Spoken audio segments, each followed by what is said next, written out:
Hi po! Once again, welcome na naman po sa ating YouTube channel. So, ito na naman po yung Shansha Vlog na nagsasabi sa inyo na please don't forget to subscribe at pakihit na rin yung notification bells ko guys para kayo updated sa aking panibagong videos na i-upload. Nagbabala ka bang mag-vlog at hindi mo alam kung paano mag-start? At kung ano yung mga topic na gusto mo, panoorin mo tong content ko, I'm sure makapulutan mo ng aral at magkaroon ka ng idea kung paano ka mag-start na mag-vlog. Tara! Ang topic na pag-uusapan natin ngayon, of course, syempre, patungkol pa rin sa pagbablog kasi nagpo-focus tayo sa ating content para naman kahit papano mai-promote ni YouTube ang ating YouTube channel. So, itong topic natin is mahalaga po talaga siya para naman doon sa ating mga beginners na nagpa-plan na gumawa ng YouTube channel or meron ng YouTube channel at nagsisimula pa lang sa mundo ng pagbablog. Naisip kong content is that kung patungkol sa mga pagbablog pa rin guys, paano natin improve ang ating mga YouTube channel at paano natin gawa ng paraan para tayo ay makapagawa ng content at ma-share sa ating mga YouTube subscribers at mga YouTube viewers. So, ang content natin ngayon guys is that, ito talaga para sa mga baguhang YouTuber at bago pa dito sa YouTube na wala pang ka-idea kung ano yung mga pwedeng gawin nilang niche or maging topic nila sa pagbablog. Kasi, when I was start vlogging, wala akong idea kung ano yung pwedeng gawin ko sa aking YouTube channel. And then, of course, umaasa lang din po ako kung ano yung mga pwede kong i-upload sa aking YouTube channel na mga videos at kung ano-ano pa without knowing na meron palang tinatawag na niche or YouTube algorithm. So, kailangan talaga natin mag-focus kung ano yung mga niche natin or maging content natin sa ating pagbablog para kahit papano mas pupuntahan tayo ng ating mga viewers at mga subscribers. Katulad ng sinasabi ko guys, hindi naman tayo sikat na artista na kaagad tangkilikin sa mundo ng pagbablog. So, kailangan natin magsumikap na mag-upload ng mga video na may sense at makapulutan ng aral. Kasi there are 3 kinds na pupunta dito sa YouTube. Either gusto nilang matuto or ma-entertain and of course, i-apply nila sa pang sarili nilang buhay sa araw-araw. So, ito yung mga content ko ngayon guys, that yung mga bagay na pwede nating i-share, kung ano yung mga pwede nating gawing topic sa ating mga vlog. Una, yung lifestyle guys. Of course, yung mga example dito is that yung paano ka maging productive sa araw-araw na buhay, kung ano yung gagawin mo. Kumbaga, kung ano yung mga tips, paano maging productive sa buhay or sa pang-araw-araw na buhay na which is kapulutan ng aral at learning ng mga subscribers at ng mga viewers mo. Nang sa ganun, hindi masayang yung kanilang effort sa pagpunta sa iyong pagbablog. So, pangalawa guys, of course, pwede mong maging topic yung finance or personal negosyo. So, ano ba yon guys? Yung mga example dito kung paano magsimula or paano mag-start ng business. Siyempre, katulad ng sinasabi ko, marami pong pupunta dito sa YouTube para matuto. Of course, iba't iba yung mga gusto nilang matutunan. Pwedeng instruct, pwedeng educational, pwedeng pang-araw-araw na buhay, kung ano yung mga kapulutan nila ng aral sa pang-araw-araw na pwede nilang i-apply sa kanilang araw-araw na buhay or pwede nilang kapulutan ng idea. So, yun po yung mga pwede kong i-share sa inyo guys na pwede nyong gawing topic sa inyong mga vlog. Lalo na dun sa mga nag-start, medyo mahirap talaga. So, I suggest na pwede nyong panoorin yung vlog ko para magkaroon kayo ng idea kung ano yung mga pwedeng gawin yung niche or pwede yung maging topic na it is possible na pwede kayong i-promote ni YouTube or ma-discover kayo ng mga subscribers at ng mga viewers.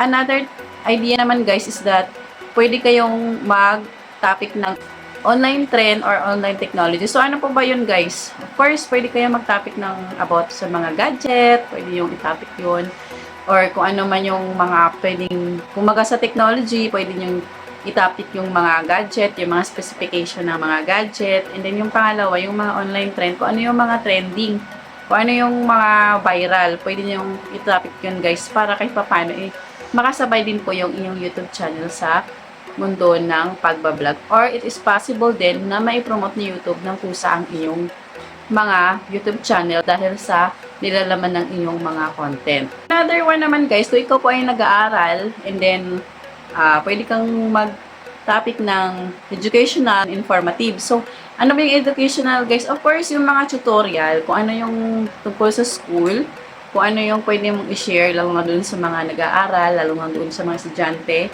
na gusto pa nilang matuto or magkaroon ng knowledge about sa mga bagay na gusto nilang ma-discover at gusto nilang matutunan. So, pwede mo i-share yung about sa educational. And then, sa informative naman din, kailangan guys, yung mga i-share mo sa kanila, which is, kailangan binalidate mo rin po yung mga informative na mga content. Kailangan po talaga na yung mga content na sinishare mo is that valid po siya at hindi fake news. So, kailangan po talaga na lahat ng sinishare natin dito sa mundo ng YouTube is that valid siya and then reliable yung mga information. Kasi syempre, maraming nagpupunta sa mundo ng YouTube, maraming pupunta dito na gustong matuto. So, kailangan talaga na very hands-on tayo when it comes to share the information. Kasi nga po, hindi po tayo pwedeng basta-basta mag-share ng mga information na hindi natin binalidate.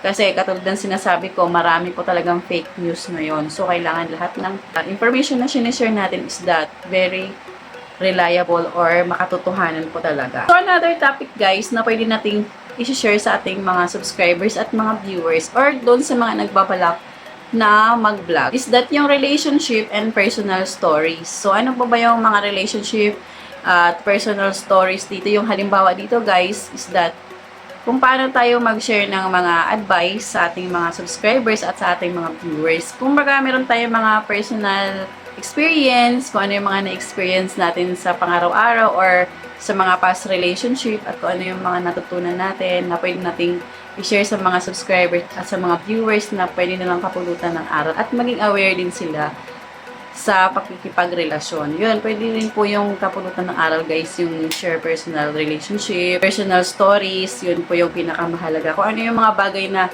natutunan mo or yung mga hugot mo sa buhay na pwede mong i-share.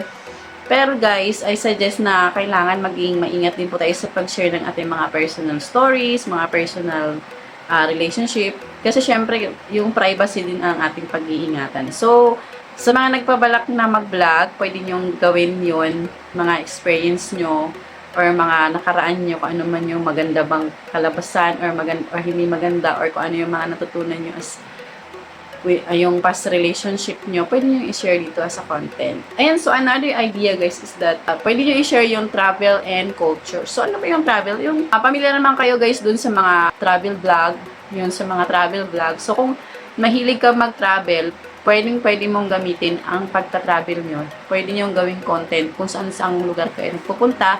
I-pictures nyo yung mga views, yung mga magagandang place or mga places na pupuntahan nyo para kahit paano, magkaroon din yung idea, yung mga subscribers at mga viewers nyo na kung ano yung mga lugar na pwede nilang puntahan soon kung mayroon silang plano na magbakasyon. So, yun po yung maganda guys. Basta mag-focus ka lang, mag-focus doon sa topic mo na pag-share ng mga places na pupuntahan. As much as possible, kung nag-focus ka sa content mo, may possibility na talagang i-promote ni YouTube ang iyong YouTube channel. So, another one guys, that yung culture. So, ano pa yung mga culture? Yung halimbawa, travel vlog ka naman, pwede mong i-share yung mga culture or traditions ng mga places na pinuntahan mo na pwedeng kuhanan ng information ng mga viewers at ng mga subscribers. And of course, guys, mahalaking bagay din po yun para i-promote yung isang place to the viewers and subscribers dito sa YouTube para magkaroon sila ng idea na yun pala yung lugar, yun pala yung culture nila. Mas maganda po talaga na very informative yung mga content na isi-share mo dito.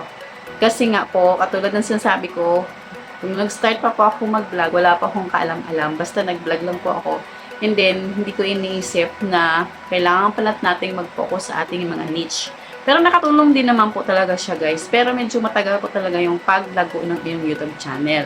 Yun po ang naisip ko na mag-focus na lang talaga sa niche ng pag-share ng mga experience sa pagbablog para kahit pa paano makatulong din po ako dun sa aking mga subscribers at mga viewers. Yan guys ha.